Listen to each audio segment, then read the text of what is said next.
손흥민 선수가 이번 주말 펼쳐지는 토트넘과 크리스탈 팰리스의 프리미어리그 9라운드 한국 시간으로 일요일 저녁 11시에 펼쳐지는데 이 경기에 부상으로 경기에 못 나올 가능성이 매우 높아졌습니다. 포스테코글루 감독이 경기 전 인터뷰에서 손흥민 선수의 몸 상태에 대한 이야기를 했는데 토트넘 공식 홈페이지에 올라온 이야기거든요. 포스테코글루 감독은 일요일 크리스탈 팰리스 원정을 앞두고 손흥민의 최근 몸 상태에 대한 소식을 전달했습니다. 어떤 이야기를 했냐면 일단 목요일 밤 알크마르를 상대로 토트넘이 유로파리그에서 승리를 했는데 이 경기에서는 손흥민 선수가 부상이 아니라 휴식의 일환으로 출전을 시키지 않았었습니다. 포스테코글루 감독은 이미 웨스트햄전이 끝난 이후에 손흥민 선수가 통증을 느껴서 경기에 나오지 못했다고 밝힌 바가 있습니다. 어떤 이야기였냐면 알크마르전을 앞두고 3일 전에 포스테코글루 감독이 이런 이야기를 했습니다. 지난 웨스트햄전 이후에 손흥민 선수가 약간 통증을 느꼈었고 그런 통증을 느끼면서 이번 주 훈련에 참여하지 않았었습니다. 그래서 손흥민을 이번 경기에서는 제외시킬 예정이고 다만 손흥민을 조금 더 지켜봐야 될 예정입니다 라고 얘기를 했거든요. 그러니까 기본적으로 지난 알크마르전을 앞두고는 손흥민 선수가 약간의 부상 복귀 이후에 통증을 다시 느끼다 보니까 손흥민 선수가 완벽하게 부상이다 이게 아니라 약간의 휴식을 주면서 조금 더 지켜봐야 된다 라고 이야기를 했어요. 그런데 이번 주말 경기에서도 어떤 이야기를 했냐면 아직까지 손흥민 선수가 완전히 회복되지가 않아서 이번 주말 경기에서도 출장할 가능성은 거의 없다 라고 포스테코글루 감독이 확인을 시켜줬습니다. 인터뷰를 자세하게 읽어보면 어제 알크마르를 상대로 한 경기 이후에 모든 선수가 문제가 없습니다. 다만 그동안 경기에 자주 나오지 않았던 선수들 중 일부는 이제 아무래도 선발로 나오다 보니까 약간의 피로감을 느낀 그런 경기였습니다. 이런 이야기를 하면서 손흥민 선수는 아직까지 경기에 나올 만한 상태가 아닙니다. 여전히 100%가 아니고 손흥민 선수가 오늘 그러니까 크리스탈 팰리스전을 앞둔 마지막 훈련에서 훈련에 참여하지 않을 것입니다. 그렇기 때문에 이번 주말도 손흥민 선수가 출전할 가능성은 매우 낮고 그 이후에 손흥민 선수의 몸 상태를 다시 한번 체크해 볼 예정입니다 라고 설명을 했습니다. 그러니까 이 이야기는 손흥민 선수가 아직도 경기에 나올 만한 몸 상태를 만들지 못하고 있다 라고 해석이 되는 지금 이야기거든요. 일단 지난 알크마르전은 사실 포스테코글루 감독이 이번 유로파리그를 치르면서 매 경기 로테이션을 줬었어요. 그렇기 때문에 지난 경기에 손흥민 선수가 제외가 된 건 손흥민 선수의 몸 상태가 아무래도 부상에서 복귀를 했던 첫 번째 경기가 지난 주말 경기였다 보니까 경기에 나온 이후에 몸 상태에 피로감을 느껴서 굳이 알크마르전에는 출전시키지 않겠다 이런 뉘앙스로 받아들여졌거든요. 그런데 이번 주말 경기는 다시금 프리미어리그 경기이기 때문에 중요한 매치업이고 그리고 베스트 11을 구성해야 되는 경기잖아요. 그런데도 손흥민 선수가 여전히 훈련에 참여를 못하고 있고 훈련에 참여를 못하면서 경기에 나올 만한 상태가 아니다 라고 이야기를 하니까 이제는 손흥민 선수에게 휴식을 부여하거나 로테이션 때문에 손흥민 선수를 제외하는 이런 개념이 아니라 손흥민 선수가 지금 현재 몸 상태에 약간의 문제가 생겨서 경기에 나올 만한 상태까지는 아니다 라고 봐야 되지 않을까 싶고요. 다만 손흥민 선수가 아예 완벽한 부상이다 아니면 손흥민 선수가 부상을 당했다 하더라도 큰 부상을 당했다 아니면 오랜 기간 빠져 있어야 되는 상태다 라고 볼 수는 없을 것 같거든요. 왜 그러냐면 지난 알크마르 전부터 손흥민 선수의 몸 상태에 대해서 이야기를 할 때 지켜봐야 된다. 이번 크리스탈 팰리스전도 아직 100%가 손흥민 선수는 아니고 훈련에 참여하진 않지만 일단 손흥민 선수가 경기에 못 나오는 상태이긴 하지만 이후에 손흥민 선수의 몸 상태를 체크해 봐야 된다 라는 이야기를 하고 있어요. 그렇다는 건 손흥민 선수가 완벽하게 부상으로 딱 잡아서 분류가 되거나 아니면 손흥민 선수가 며칠가량 빠져 있어야 된다 이런 이야기는 아닌 것 같거든요. 다만 손흥민 선수가 경기에 나왔을 때 몸에 부담감을 느끼는 상태이기 때문에 계속 100%가 아니다 이런 이야기를 하는 것이 아닐까 싶고요. 그러니까 경기에 꼭 이 선수가 필요한 경우에는 100%가 아니더라도 조기에 복귀를 좀 시키거나 경기를 출전시키는 경우가 종종 있죠. 다만 약간 여유가 있을 때는 이 선수가 부상에서 복귀를 한 지 얼마 되지도 않았고 그리고 몸 상태가 100%가 아닌데 굳이 무리해서 출전시키지 않을 때가 또 존재를 하잖아요. 그런데 손흥민 선수는 아마 후자에 속하는 지금 상황이 아닐까 싶어요. 왜 그러냐면 일단 기본적으로 지난 알크마르전은 어차피 포스테코글루 감독이 유로파리그에서 계속 로테이션을 돌리고 있었으니까 굳이 손흥민을 무리시킬 필요가 없었고 그리고 유로파리그에서도 알크마르전 이전에도 2연승을 기록하고 있었죠. 그렇기 때문에 굳이 손흥민을 무리시킬 만한 경기가 아니었고요. 그리고 이번 크리스탈 팰리스전도 물론 프리미어리그 경기이긴 하지만 크리스탈 팰리스가 이번 시즌 8경기에서 1승도 기록하지 못하면서 0승 3무 5패 최악의 성적을 기록하고 있는 팀입니다. 현재 순위가 18등이고요. 지금 글라스너 감독이 경질이 되느냐 되지 않느냐 요 이야기가 지금 많이 나오고 있죠. 감독의 경질 얘기가 나올 정도로, 그리고 이번 시즌 강등 후보로 벌써 크리스탈 팰리스가 가장 높은 순위에 올라가 있는 팀 중에 하나거든요. 그런 이야기가 나올 정도로 지금 크리스탈 팰리스의 분위기가 좋지 않기 때문에 이 경기에서 굳이 손흥민을 무리시킬 필요는 없다라고 지금 토트넘이 판단하지 않았나 싶어요. 그리고 오히려 토트넘의 일정을 보면 크리스탈 팰리스전 이후가 더 어렵거든요. 크리스탈 팰리스전 이후에 주중에 맨시티와의 리그컵이 있습니다. 물론 이 리그컵은 이제 과르디올라 감독이 우리는 리그컵을 로테이션을 100% 돌릴 거다. 우리가 지금 부상자도 많고 FA컵이라던가 챔피언스리그 이렇게 중요한 대회들을 모두 다 참가를 해야 되기 때문에 리그컵은 우리가 그동안 나오지 않았던 선수들 위주로만 꾸릴 거다. 이런 이야기를 했지만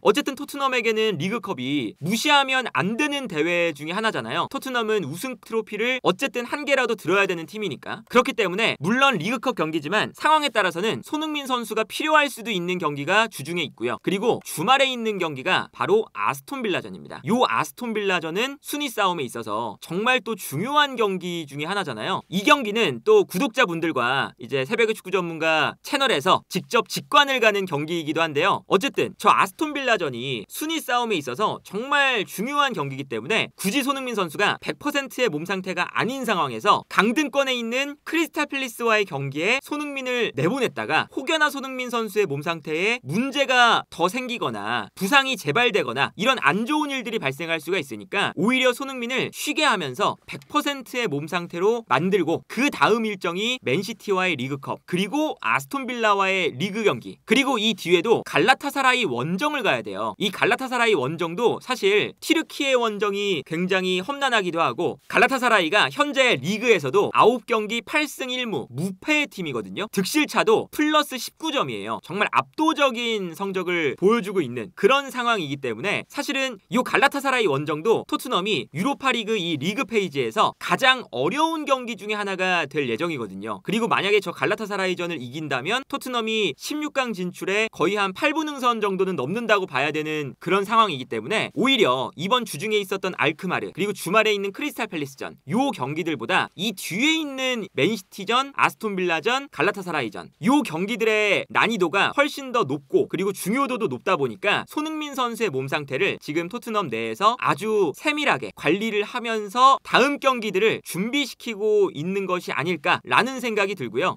그리고 손흥민 선수가 어쨌든 부상을 당한 이후에 꽤나 시간이 지났음에도 불구하고 웨스트햄전에 나왔다가 다시금 몸 상태에 지금 문제를 느끼고 있는 그런 상황인 것을 보면 손흥민 선수가 이번 시즌 초반부터 계속 경기를 많이 소화를 했고요. 그리고 출전 시간도 굉장히 많았어요. 그러다 보니까 손흥민 선수에게 뭔가 오기 시작한 것이 아닐까 하는 우려가 나올 수밖에 없지 않나 싶거든요. 그러니까 손흥민 선수가 이번 시즌 출장 기록을 보면 1라운드부터 8월 20일 레스터전 선발로 나와서 92분에 교체 아웃이 됐습니다. 사실상 풀타임을 뛰었고요. 4일 뒤에 에버튼전도 풀타임을 뛰었고 그 다음 라운드였던 뉴캐슬전도 풀타임을 뛰었어요. 그런데 국가대표팀에 합류해서도 팔레스타인전 풀타임, 오만전 풀타임을 뛰었습니다. A매치 2경기를 이제 아시아로 건너와서 둘 다 풀타임을 뛰었고 다시금 토트넘으로 돌아가서 다시 아스날전, 북런던 더비 풀타임을 또 뛰었어요. 그러니까 이게 요 이제 일정이 특히나 9월 A매치를 중간에 사이에 끼고 토트넘을 왔다 갔다 했던 요 일정에서 토트넘도 그렇고 우리 국가대표팀도 그렇고 상황이 그렇게 좋지만은 않았습니다. 특히나 뉴캐슬전 같은 경우에는 토트넘이 졌던 경기였고요. 레스터전에 이제 무승부를 거두면서 토트넘이 요 시즌 초반 3라운드의 일정이 사실은 경기력도 좀 그렇고 결과도 좀 별로였죠. 그러다 보니까 손흥민 선수가 계속 경기에 나와야 되는 상황이었고 북런던 더비도 마찬가지고요. 그리고 여기에 더해서 팔레스타인전과 오만전 요 두 경기도 우리가 뭐 골을 빨리 넣어서 점수 차이가 많이 나서 손흥민을 좀 쉬게 해주거나 그런 상황이었으면 모르겠는데 팔레스타인전도 그렇고 오만전도 그렇고 우리가 그런 여유가 있는 상황이 아니었죠. 월드컵 예선이었는데 팔레스타인전은 무승부였고 홈에서 오만전도 손흥민의 그 우겨 넣는 정말 손흥민 원맨쇼 골 그 골이 아니었다면 우리가 오만전에서 어떻게 될지 모르는 상황이었어요. 그러다 보니까 토트넘도 그렇고 국가대표팀도 그렇고 팀의 상황적인 여유가 없으니까 손흥민 선수가 요 3일 간격 주중 주말 경기가 계속 이제 있는 요 일정에서 국가대표팀과 토트넘을 오가면서 모두 풀타임을 뛰었습니다. 사실상 요 앞에 6경기가 모두 풀타임이었고요. 그리고 코벤트리 시티전 이 경기도 토트넘이 쉽게 가야 되는 경기였는데 이 경기도 쉽지가 않아서 손흥민 선수가 중간에 비교적 이른 시간에 나왔어요. 60분쯤에 나와서 32분 동안 경기에 나왔습니다. 그리고 그 주말에 브렌트포드전을 또 풀타임을 뛰었죠. 그리고 며칠 뒤에 카라바과의 유로파리그 경기에서 선발로 나왔다가 71분에 부상으로 아웃이 됩니다. 요 이제 손흥민 선수의 경기 출전 일지를 보면 손흥민 선수가 이번 시즌 토트넘과 국가대표팀 이 두 팀을 오가면서 이제 팀의 상황이 좀 여의치가 않으니까 계속 풀타임으로 나오다가 손흥민 선수가 인터뷰로도 이야기를 했잖아요. 3일 간격으로 뛰는 것이 그리고 경기 수가 너무 많기 때문에 지금 100%를 보여줄 수 있을 만한 상황이 되지 못한다. 그래서 너무 아쉽다. 이런 얘기를 직접 했었는데 손흥민 선수도 그런 이야기를 사실은 손흥민 선수가 할 수밖에 없는 그런 상황이었던 거죠. 그렇다면 이제 토트넘이 손흥민 없이 요 손흥민이 없는 자리에 누가 나올 것이냐 이게 또 매우 중요해지는데 일단 이 손흥민 선수 자리에 복귀한 선수들이 있습니다. 당장 지난 경기는 베르너가 손흥민 선수 대신에 출전을 했는데 베르너를 제외하고더라도 오도베르도 부상해서 복귀를 했고요. 그리고 히샬리송도 왼쪽에서 뛸 수 있는데 히샬리송도 지난 경기에 부상해서 또 복귀를 했죠. 그리고 여기에 더해서 지난 경기에 전반전은 오른쪽에서 뛰었지만 후반전에는 무어가 왼쪽으로 자리를 바꿔서 뛰었는데 무어의 활약이 굉장히 좋았거든요. 그렇기 때문에 이 왼쪽 라인에 손흥민을 대신해서 뛸 수 있는 선수가 베르너, 무어, 오도베르, 히샬리송 4명의 선수가 지금 존재하는 상황입니다. 그렇다면 여기서 이제 토트넘이 손흥민 대신에 누구를 선발로 출전시킬 것이냐 이게 참 중요해지는데 일단 크리스탈 팰리스가 기본적으로는 5백을 쓰면서 아주 단단한 수비 전형을 만들 예정이거든요. 글라스너 감독은 분데스리가에 있을 때부터 3백을 기반으로 했던 감독이기 때문에 5-4-1의 형태가 될 가능성이 높아요. 그러면 여기서 이 밀집 수비를 무너뜨려야 되는 미션을 토트넘이 수행을 해야 되는 건데 여기서 손흥민 선수 대신에 보통은 나오는 선수가 베르너였단 말이죠. 사실은 손흥민 선수의 플레이 스타일과 가장 비슷한 선수가 베르너이기도 합니다. 베르너가 공간이 만들어졌을 때 잘 뛰어들어가는 선수이기도 하고 오프 더블 플레이도 좋고 볼을 잡았을 때 측면에서 빠른 스피드를 통해서 수비를 끌어내는 이런 역할을 분명히 베르너가 잘 해주는 선수거든요. 그런데 베르너의 가장 큰 문제점은 공간이 났을 때 뛰어들어가는 것까진 좋은데 여기서 득점을 만들어내는 것에 계속 미스를 보여주고 있죠. 결정력적인 부분에 정말 처참한 사실은 최근에 모습을 보여주고 있잖아요. 그러다 보니까 베르너가 이 왼쪽 라인에 나왔을 때 가져다 줄 수 있는 장점은 베르너가 측면으로 넓게 벌려주면서 이 안쪽으로 우도기, 포로 이런 풀백들이 또 가운데로 들어왔을 때 수비수들이 가운데로 쏠리면 가운데로 쏠리는 순간 이 측면 공간을 베르너가 빠르게 활용을 해줄 수가 있다.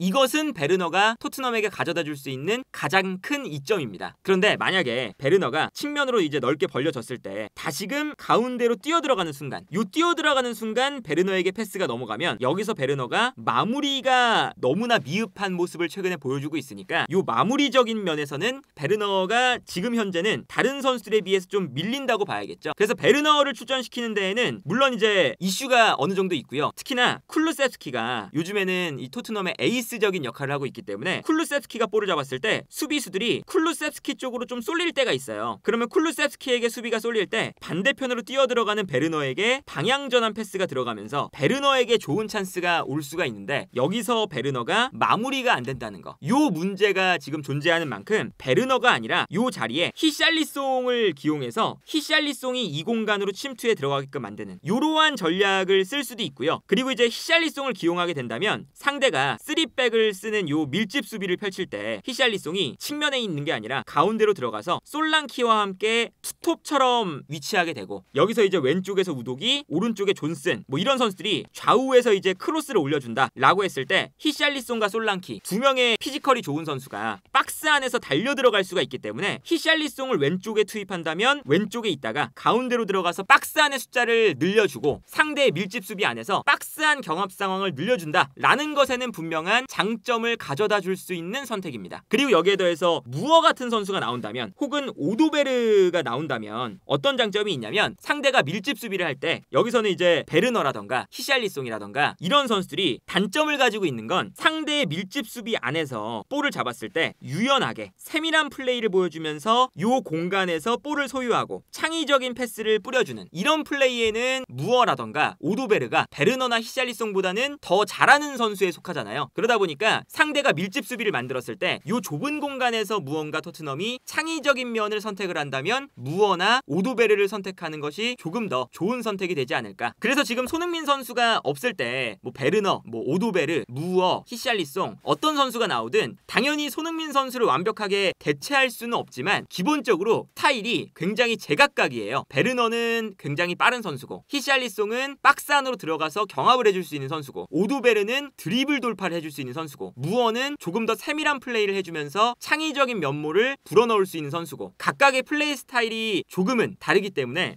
포스테코글루 감독이 손흥민 선수가 없을 때 어떤 선택을 하는지도 매우 주목해서 봐야 될 경기가 아닐까 싶고요. 여기에 더해서 이제 손흥민 선수가 100%의 몸 상태가 아니지만 손흥민 선수가 언제 다시금 100%의 몸 상태를 끌어올려서 경기에 나올 수 있을지도 토트넘의 당분간 시즌을 운영하는 데 있어서 가장 중요한 포인트가 되지 않을까 싶네요.